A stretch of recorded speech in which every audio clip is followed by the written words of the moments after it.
Giant match box man. मक्खन नगर नाम के गांव में राधा नाम की एक विधवा महिला अपने बेटे टीकू के साथ रहती थी।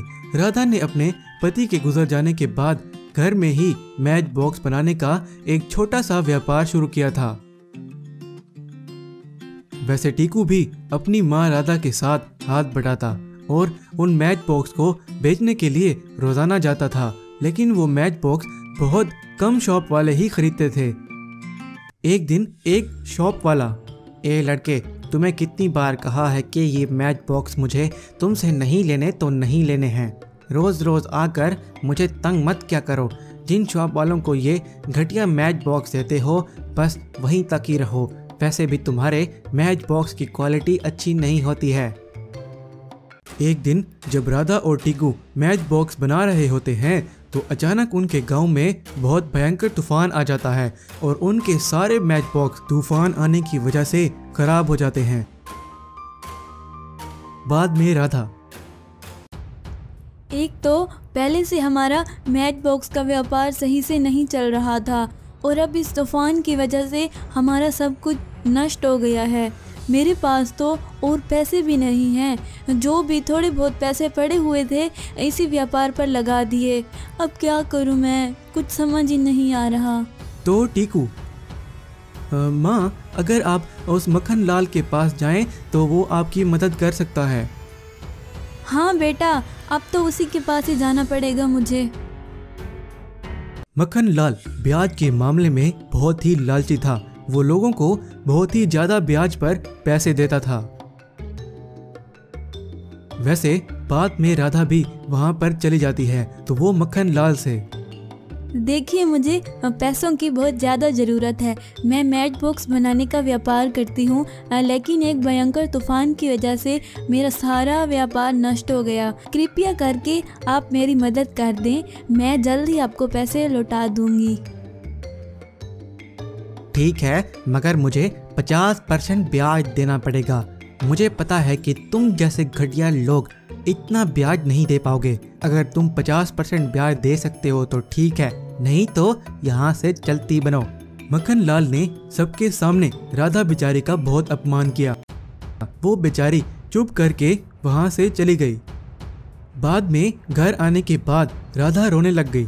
टीकू अपनी माँ के पास आकर, माँ, तुम क्यों रो रही हो? क्या सेठ ने पैसे नहीं दिए? तो राधा, तुम जैसे घटिया लोग मेरा जितना ब्याज है वो नहीं दे सकोगे, कहकर मेरा सबके सामने बहुत अपमान किया।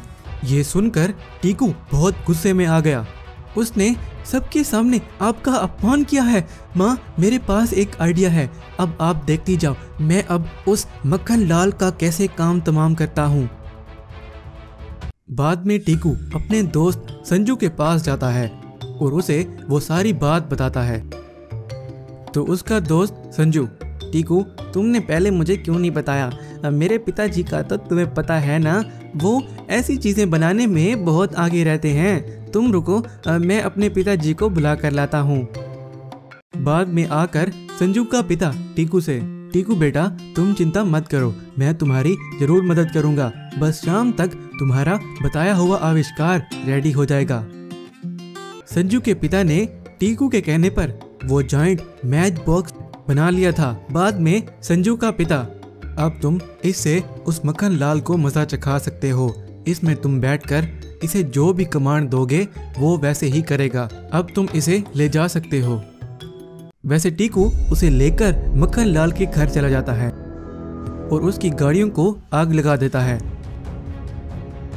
बाद में मक्खन लाल बहुत डर जाता है।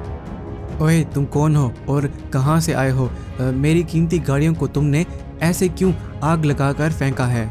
दिख नहीं रहा तुम्हें मैं कौन हूँ? तुम्हारा काम तमाम करने के लिए आया हूँ मैं बहुत शक्तिशाली हूँ। तुम मेरा कुछ नहीं बिगाड़ सकते हो। अगर हिम्मत है तो आगे आओ। तो मक्खन लाल कुछ सोचने लगता है। ये तो मैच बॉक्स से बना हुआ है, इसे मैं अभी आग लगा देता हूँ, फिर इसकी बोलती बंद हो जाएगी। वो मैच बॉक्स से आग जलाता है और विशाल मैच बॉक्स पर फेंकने लगता है। बस वहीं गुस्सा आ जाता है और मक्खन लाल को पकड़कर बाहर फेंक देता है और उसके सारे घर को आग लगा देता है। Underground magical giant golden fishing. सुंदर नाम का एक बहुत बड़ा घना जंगल था। वो कोई साधारण जंगल नहीं था। एक बार वहाँ पर बहुत ही भयंकर तूफान आता है और वहीं पर छोटा सा तालाब बन जाता है और उसमें अचानक बहुत विशाल सोने की मछलियाँ प्रकट होती हैं। उन सब सोने की मछलियों में से एक मछली उन सब से बहुत विशाल थी। वो उन सब सोने की मछलियों की रानी थी। वहीं वो विशाल रानी मछली दूसरी मछलियों से, ये जगह हमारे लिए सुरक्षित नहीं है। अगर उस शैतानी जादूगर ने हमें देख लिया तो हमें वो मारकर सारी शक्तियाँ ले लेगा और बहुत ही ताकतवर हो जाएगा। हमें किसी गुप्त जगह पर जाना होगा। बाद में वो सोने की विशाल मछलियाँ उसी जंगल की जमीन के नीचे एक बहुत बड़ा तालाब बनाती हैं और वहाँ पर रहने लग जाती हैं। उस जंगल से कुछ किलोमीटर दूर मछलीपुर नाम का गांव था। उस गांव में रंगा सिंह नाम का एक मछलियों का बहुत बड़ा व्यापारी था। वो बहुत ही लालची और घमंडी था। सारे मछुआरे उसी के पास आकर अपनी मछलियाँ बेचा करते थे, लेकिन वो उनसे बहुत ही कम दाम में मछलियाँ खरीदता था। उसी गांव में चीकू नाम का एक अनाथ लड़का रहता था। वो रोजाना रंगा सिंह को मछलियाँ बेचा करता था। ऐसे एक दिन वो रंगा सिंह से, ये तो आप मेरे साथ अन्याय कर रहे हैं। मैं बहुत मुश्किल से इतनी दूर से ताज़ा मछलियाँ पकड़ कर ले आता हूँ, लेकिन आप मुझसे इनका सही दाम नहीं लगाते हो।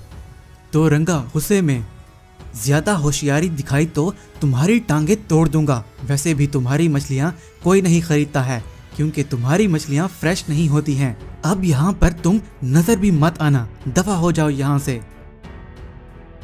चीकू बेचारे को उस रंगा ने पैसे भी नहीं दिए थे, तो चीकू उदास होकर उसी सुंदर नाम के जंगल में पहुंच जाता है और अपने आप से बातें कर रहा होता है।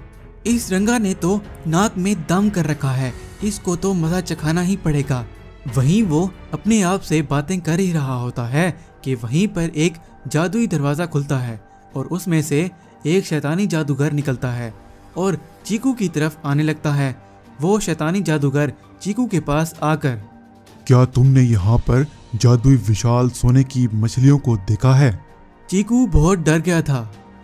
यहाँ पर तो कोई ऐसी जादुई सोने की मछलियाँ नहीं हैं। अगर होती तो मैं आपकी ज़रूर मदद करता। तो शैतानी जादूगर, वो सोने की जादुई विशाल मछलियाँ हैं, वो कोई साधारण नहीं हैं। एक दिन मैं उन मछलियों को ढूंढ लूँगा और उनकी सारी शक्तियाँ छीन कर महा ताकतवर बन जाऊँगा। ये कहकर वो शैतानी जादूगर चीकू को बहुत जोर से लात मारता है और चीकू उड़ते उड़ते बहुत दूर एक गड्ढा बना हुआ था, वो उसमें नीचे चला जाता है और वो उसी जगह पर पहुंच जाता है जहां पर वो विशाल सोने की मछलियां थीं। बाद में उन मछलियों की रानी, तुम कौन हो और यहाँ कैसे आए हो? लगता है तुम्हें उस शैतानी जादूगर ने भेजा होगा, जल्दी से बताओ। तो चीकू, नहीं, मुझे किसी ने नहीं भेजा है, लेकिन अभी मुझे वो शैतानी जादूगर मिला था। वो आपको ही ढूंढ रहा है। वो आपसे आपकी शक्तियाँ छीनने का कह रहा था मुझे। क्या तुम हमारी मदद कर सकते हो? इसी जंगल में एक गुफा है, वहाँ पर एक जादुई छड़ी है, वो सिर्फ तुम ही लेकर आ सकते हो और फिर उस जादुई छड़ी से उस शैतानी जादूगर को मारा जा सकता है। ठीक है, मैं आपकी मदद जरूर करूँगा। उस शैतानी जादूगर को अब मजा चखाना पड़ेगा। वैसे चीकू उस गुफा को ढूंढने लग जाता है।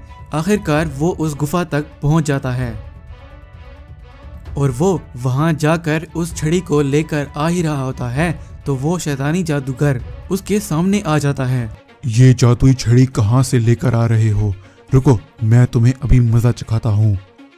उस जादूगर के हमला करने से पहले चीकू उस छड़ी को इस्तेमाल कर देता है और शैतानी जादूगर वहीं एक चूहे में बदल जाता है। बाद में चीकू उन सोने की मछलियों के पास जाता है और उन्हें सारी बात बताता है। तो वो रानी मछली, तुमने हमारी मदद की है और इसके बदले मैं भी तुम्हारी मदद करूंगी। वहीं बहुत सारा सोना आ जाता है। बाद में चीकू उस सोने को बेचकर अपना एक घर भी खरीदता है और अपने घर के साथ ही एक अपनी मछलियों की शॉप भी ओपन करता है और सारे रंगा के ग्राहक अब चीकू से ही मछलियां खरीदते थे।